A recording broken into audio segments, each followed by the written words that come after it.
Hello दोस्तों, आप सभी का स्वागत है करंट अफेयर्स के आज के सेशन में। और आज है 17 जून। तो चलिए शुरू करते हैं आज का करंट अफेयर MCQ। जो सबसे पहला क्वेश्चन है, ईरान ने इजराइल के ऑपरेशन राइजिंग लायन के जवाब में कौन सा सैन्य अभियान शुरू किया है? तो दोस्तों इसका राइट आंसर होगा ऑपरेशन 2 प्रॉमिस 3। इजराइल के द्वारा ऑपरेशन राइजिंग लायन के जवाब में ये ऑपरेशन 2 प्रॉमिस 3 ईरान के द्वारा शुरू किया गया है। सबसे पहले इजराइल के द्वारा ईरान के जो परमाणु सेंटर हैं और एनर्जी सिक्योरिटी के जो सेंटर हैं उन पे हमला किया गया था, खास करके जो परमाणु सेंटर नतांज वगैरह पे। तो उसी के ये प्रत्युत्तर में ये ऑपरेशन शुरू किया गया है। नेक्स्ट क्वेश्चन है, वैश्विक पवन दिवस ग्लोबल विंड डे हर वर्ष किस तिथि को मनाया जाता है? तो दोस्तों ग्लोबल विंड डे 15 जून को मनाया जाता है। और कुछ आंकड़े हैं जो आपके काम के हो सकते हैं भारत से जुड़े हुए। भारत चौथी सबसे बड़ी पवन ऊर्जा यानी स्थापित क्षमता वाला देश है इंस्टॉल्ड कैपेसिटी में। और यह दुनिया में तीसरा सबसे बड़ा रिन्यूएबल एनर्जी प्रोडक्शन वाला कंट्री है, नवकरणीय ऊर्जा उत्पादक कंट्री है। और वृद्धि देख लेते हैं, 2014 में 21.04 गीगावाट था प्रोडक्शन, जो 2025 में 51.5 गीगावाट तक पहुंच गया है। ये दोस्तों पवन ऊर्जा के क्षेत्र का डाटा है। और पूरे ऑल ओवर जो राज्य हैं भारत के, उसमें कर्नाटक पवन ऊर्जा उत्पादन में सबसे अग्रणी राज्य है। नेक्स्ट क्वेश्चन है, कृत्रिम स्टार्टअप द्वारा विकसित भारत की पहली एजेंटिक AI प्रणाली का नाम क्या है?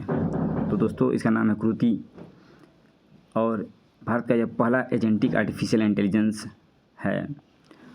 और कृति जो जटिल कार्यों को मैनेजमेंट करने में, फास्ट डिसीजन लेने में और कोई भी यूजर्स या ऑर्गेनाइजेशन है उसके लिए प्रॉब्लम सॉल्विंग करने में ये स्वतंत्र रूप से कार्य करता है।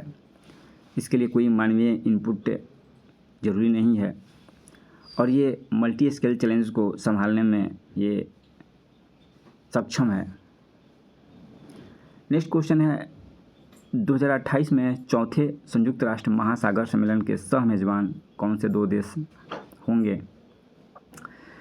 तो दोस्तों अभी जो तीसरा संयुक्त राष्ट्र महासागर सम्मेलन हुआ वो फ्रांस के निस शहर में हुआ। और फ्रांस और कोस्टारिका इसके सह मेज़बान देश थे। जो अगला होगा 2028 में, उसका मेज़बानी दक्षिण कोरिया और चिली संयुक्त रूप से मिलकर करेंगे।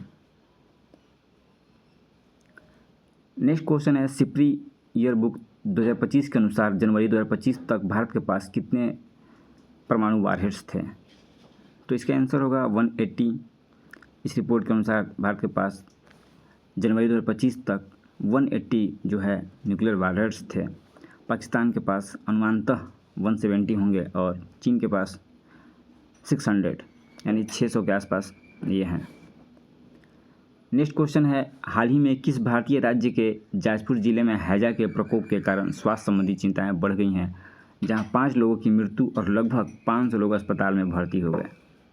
तो दोस्तों इसका आंसर होगा उड़ीसा। उड़ीसा का जाजनगर जो डिस्ट्रिक्ट है वहाँ पे हैजा का आउटब्रेक हुआ है और जिसमें 5 लोगों की मृत्यु हो गई और 500 लोग हॉस्पिटलाइज हो गए।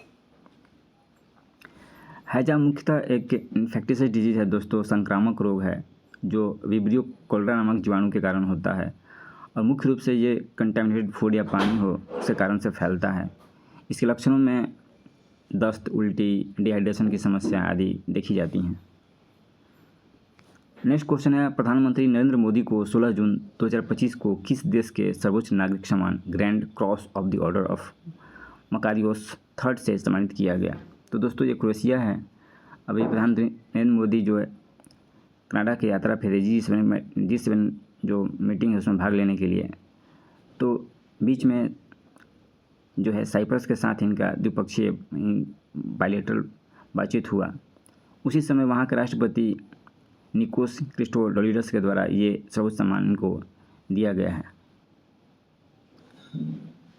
नेक्स्ट क्वेश्चन है, 2025 में जो है प्रतिष्ठित फूड प्लैनेट प्राइज किस स्टार्टअप को उनके हरित उर्वरक नवाचार के लिए प्रदान किया गया? तो ये स्टार्टअप है नाइट्रोकैप्ट। इनको फूड प्लैनेट प्राइज ये इनको दिया गया है। और ये नाइट्रोजन जो उर्वरक होते हैं उसको टिकाऊ तरीके से, खास करके प्लाज्मा टेक्निक के माध्यम से नवीकरणीय ऊर्जा का उपयोग करके इनको बनाया गया है। और इससे ग्रीन हाउस जो गैस है उसके इमिशन में कमी होगी और भू राजनीतिक तौर पे जो क्लाइमेट चेंज की समस्या है या फूड इनसिक्योरिटी की समस्या है उसमें सुधार करने की क्षमता में वृद्धि होगी। कट वर्कफोर्स फाउंडेशन द्वारा इसमें $2 मिलियन का प्राइज जो पुरस्कार है ये इस नवाचार को बढ़ावा देने के लिए दिया गया है। बिहार से देख लेते हैं दोस्तों, जो पहला क्वेश्चन है, संजय गांधी जैविक उद्यान में अयोध्या जिसकी हाल में मृत्यु हुई है किस जानवर का नाम था? तो यह गैंडा था जिसकी मौत हो गई है। अगला क्वेश्चन है, बिहार म्यूजियम बिनाले 2025 का विषय क्या है? तो इसका जो है थीम है सब्जेक्ट दक्षिणी विश्व कला संस्कृति और इतिहास का संगम। ये खास करके बिहार संग्रहालय का स्थापना दिवस जो 7 अगस्त को होता है उसके आयोजन पे ये बिनाले आयोजित किया जाता है। ये तीसरा बिनाले आयोजन किया गया, पहला 2021 में और दूसरा 2023 में इसका आयोजन हुआ था। नेक्स्ट क्वेश्चन है, बिहार में नेशनल फॉरेंसिक साइंसेज यूनिवर्सिटी का कैंपस पटना के किस भवन में स्थापित किया जाएगा? तो दोस्तों ये जो नेशनल फॉरेंसिक साइंसेज यूनिवर्सिटी है इसका जो कैंपस है पटना के हिंदी भवन में स्थापित किया जाएगा। मिशन 60 अभियान का मुख्य उद्देश्य क्या है? तो दोस्तों मिशन 60 अभियान का मुख्य उद्देश्य है कि पिछली बार जो कम मतदान वाले बूथ हैं उस पर न्यूनतम 60% मतदान सुनिश्चित करना है। जो प्रत्येक विधानसभा या लोकसभा में जिन बूथों पर 60% से कम मतदान हुआ है उस पर 60% मतदान को सुनिश्चित करना इसका प्रमुख उद्देश्य है। नेक्स्ट क्वेश्चन है, बिहार सरकार किन 2 शहरों में साइबर फोरेंसिक लैब स्थापित कर रही है? तो ये पटना और राजगीर होगा। यहाँ पर साइबर फोरेंसिक लैब की स्थापना किया जा रहा है। तो दोस्तों आज के करंट अफेयर्स में इतना ही था। Thank you.